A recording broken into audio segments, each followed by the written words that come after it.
Silahkan. Tutup. Assalamualaikum warahmatullahi wabarakatuh. Innal hamdalillah nahmaduhu wa nasta'inuhu wa nastaghfiruh wa na'udzu billahi min shururi anfusina wa sayyiati a'malina. May yahdihillahu fala mudilla lahu wa may yudlil fala hadiya lahu. Asyhadu an la ilaha illallah wahdahu la syarika lahu wa asyhadu anna Muhammadan 'abduhu wa rasuluh. Allahumma shalli wa sallim wa barik ala nabiyyina Muhammadin sallallahu alaihi wasallam wa ala alihi wa ashabihi ajma'in, amma ba'd. Anak-anak sekalian, kelas 12 baik Banin ataupun juga Barat, alhamdulillah kita bisa bersua kembali untuk mapel fikih dengan materi pembahasan tentang wali nikah. Tentang wali nikah. Jadi salah satu syarat yang memang harus terpenuhi dan menjadi sah dalam pernikahan adalah dengan adanya wali nikah.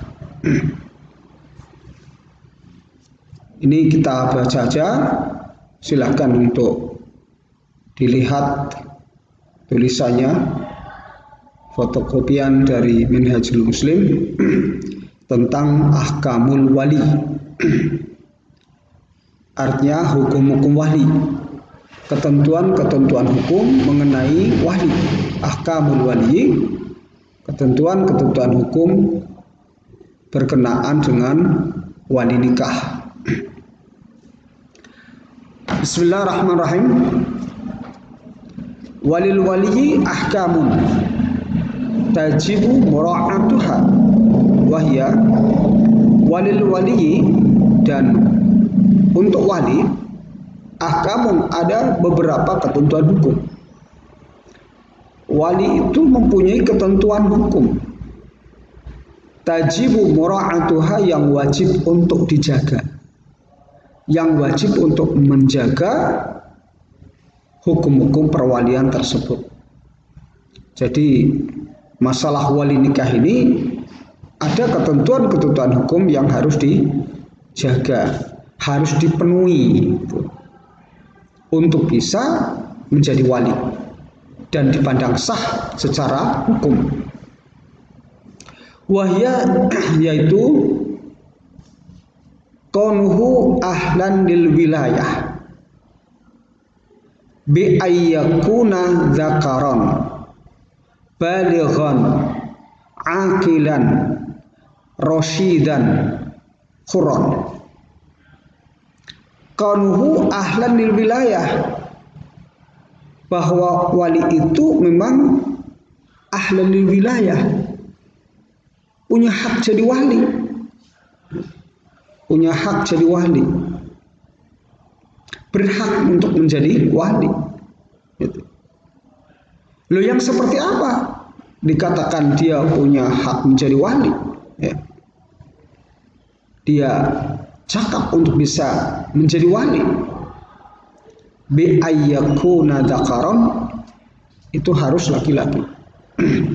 Yang jadi wali nikah itu adalah laki-laki. Sepandai apapun yang namanya wanita itu tidak bisa menjadi wali. Sehingga yang menjadi wali adalah bapaknya, tidak bisa ibunya. Walaupun bisa jadi pendidikan ibu lebih tinggi daripada bapaknya, tetapi ibu tidak bisa menjadi wali. Yang menjadi wali ini adalah bapak. Artinya ketika bapak masih ada, bapaklah yang berhak untuk menjadi wali nikah. Dan apabila dinikahkan oleh orang lain selain bapak, padahal bapaknya ada dan tidak ada halangan untuk bisa menjadi wali, maka dalam hal ini pernikahannya tidak sah. Jadi yang pertama ini yang harus dijaga adalah yang memang berhak jadi wali, gitu ya. Yaitu diantara misalnya bapak. Kalau bapak itu laki-laki, tidak ada bapak wanita. Balighun, sudah balik. Jadi berhak jadi wali laki-laki. Kemudian balighun, sudah balik. Kalau untuk laki-laki, salah satu tanda kebalighan, kedewasaan untuk laki-laki adalah 15 tahun. Jadi kalau sudah 15 tahun itu dipandang sudah dewasa, sudah bisa menjadi wali. Nah, sementara apabila kurang dari 15 tahun dipandang belum dewasa, maka belum memenuhi syarat untuk menjadi wali. Itu namanya tidak ahlan lil wilayah. Akilan yang berikutnya adalah berakal sehat. Sehatnya akal, akalnya sehat. Sehat akalnya. Sehingga dia benar-benar bisa menjadi wali nikah bagi wanita yang berada di bawah perwaliannya. Nah, kalau orang itu berubah akal dalam hal ini, maka tidak bisa menjadi wali.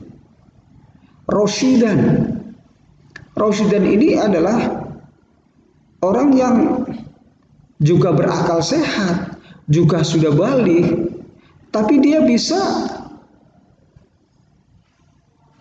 membedakan, ya, mana yang merugikan, mana yang menguntungkan, mana yang baik, mana yang buruk. Kalau ibaratnya orang itu punya harta, dia sendiri bisa membelanjakan ke dalam jalan-jalan yang baik, ya, bukan yang merugikan, itu dipandang dia telah rosyidan, telah rosyid. Oh, ini menguntungkan, oh ini merugikan, oh ini baik, oh ini jelek. Itu namanya rosyidan. Makanya kalau anak yatim punya harta, dalam hal ini anak yatimnya diampu, hartanya pun juga diampu. Jadi ada pengampuan terhadap harta kalau itu anak masih kecil. Sedangkan anaknya pun masih diampu oleh seseorang. Nah, dalam hal ini untuk anak kecil yang sudah berakal sehat, sudah balik, dan sekaligus bisa membedakan mana yang memberi manfaat, mana yang tidak, maka dalam hal ini dia dianggap telah rosyidan. Huron, dan sudah merdeka, artinya dia bukan budak, dia orang yang merdeka.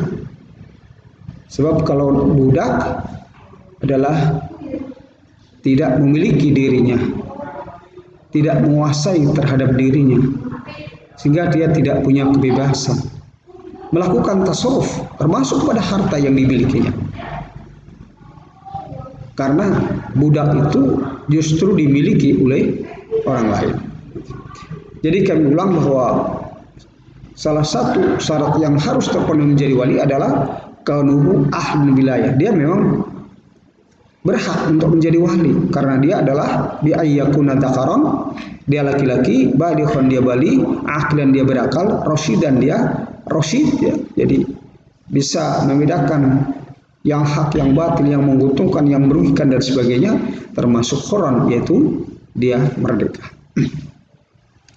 Yang kedua, ayasta'zina waliyatahu fi inkahiha,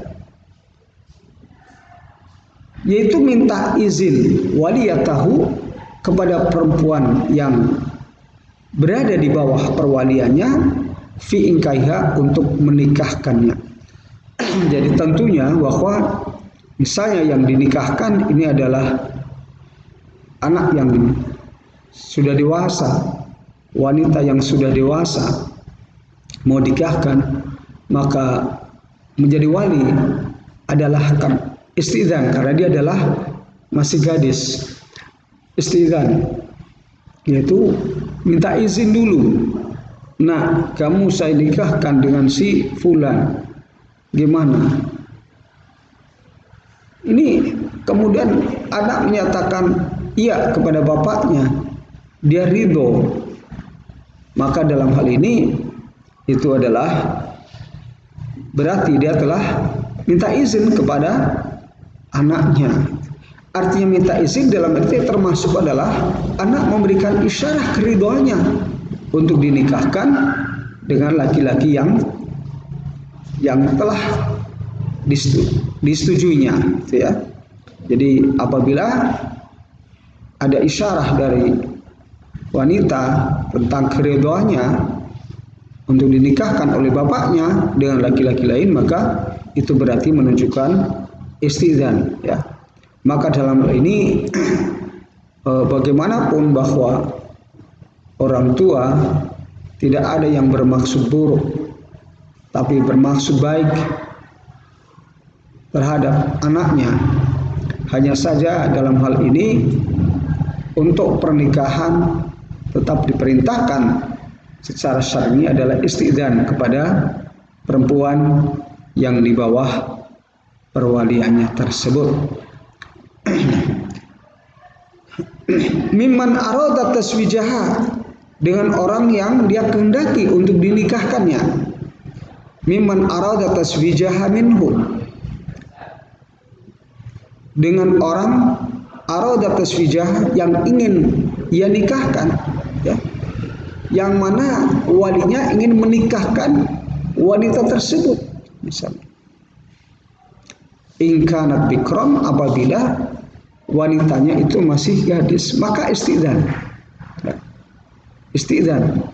Nanti kalau janda istikmar istilahnya, jadi berbeda.